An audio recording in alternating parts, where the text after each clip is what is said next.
Believe me, you don't want to live in Joe Biden's America.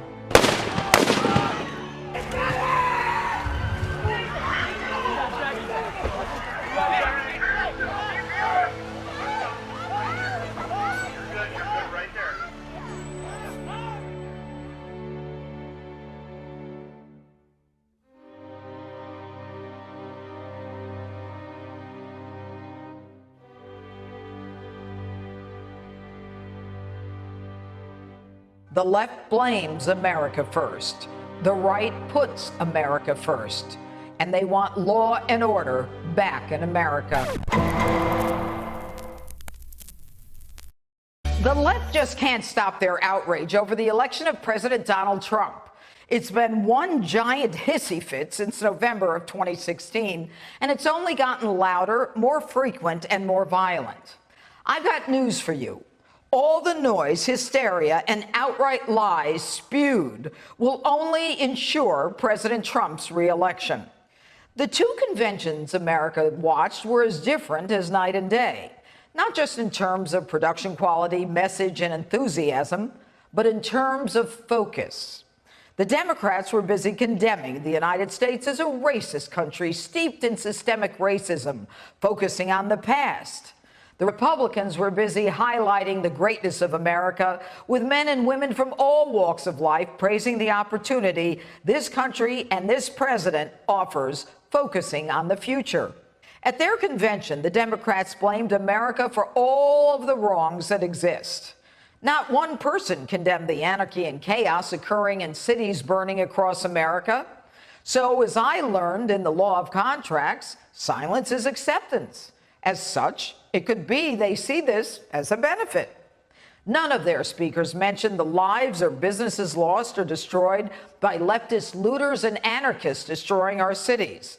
Not one of them mentioned how to end the anarchy, creating disorder, havoc, and utter chaos. Bottom line, their message: hate Donald Trump, blame the pandemic on him, and defund the police. The Republicans were busy identifying the enormous gains to the economy and the safety and security of Americans under President Trump, recognizing America's greatness, focused on fixing the bad that has happened in the past, learning from it, and making it better for everyone, while still honoring America. Retired police captain David Dorn's widow, Ann, spoke of her husband killed at the hands of looters, murderers who gunned him down and live-streamed his death as he bled out. My hope is that having you relive it with me now will help shake this country from this nightmare we are witnessing in our cities and bring about positive, peaceful change. We need to come together in peace and remember that every life is precious. And Mark and Patricia McCloskey, prosecuted for unlawful use of a weapon as they defended their lives and property from leftist protesters who broke a fence protecting their neighborhood and then proceeded to threaten the couple, spoke of their pain as well. We are Mark and Patty McCloskey. We're speaking to you tonight from St. Louis, Missouri, where just weeks ago you may have seen us defending our home as a mob of protesters descended on our neighborhood. What you saw happen to us could just as easily happen to any of you who are watching from quiet neighborhoods around our country. It seems as if the Democrats no longer view the government's job as protecting honest citizens from criminals, but rather protecting criminals from honest citizens.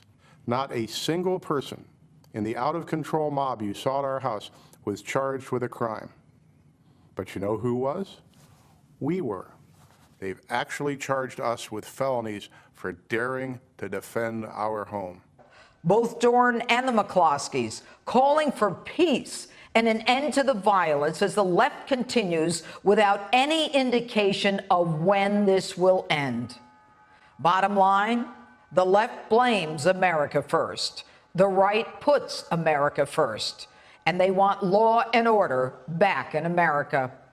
In fact, that's been the message of the man we chose to bring us out of the O'Biden years, the man who spoke our language and understood our pain and worked to satisfy our needs.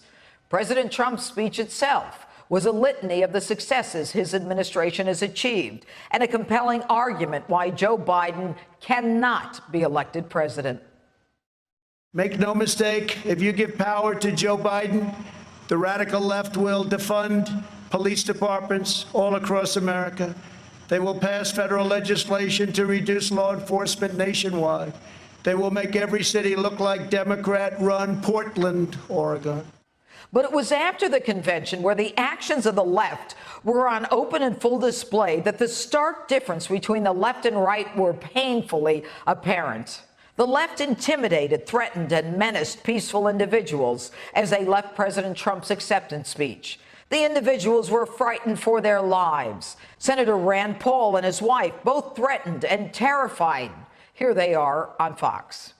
In the minutes before the police with the bikes showed up, we were completely encircled and surrounded, pressed up against two cops who we were surrounded by people who were screaming in our faces, yelling that they were going to F us up, screaming, say her name.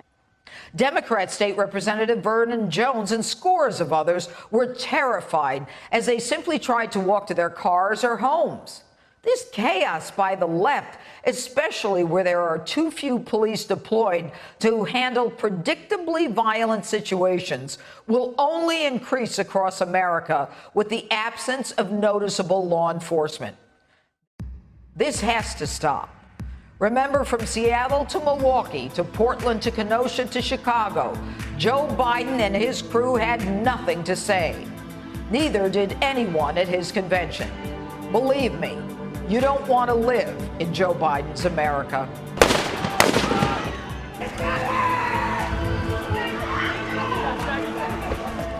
And that's my open.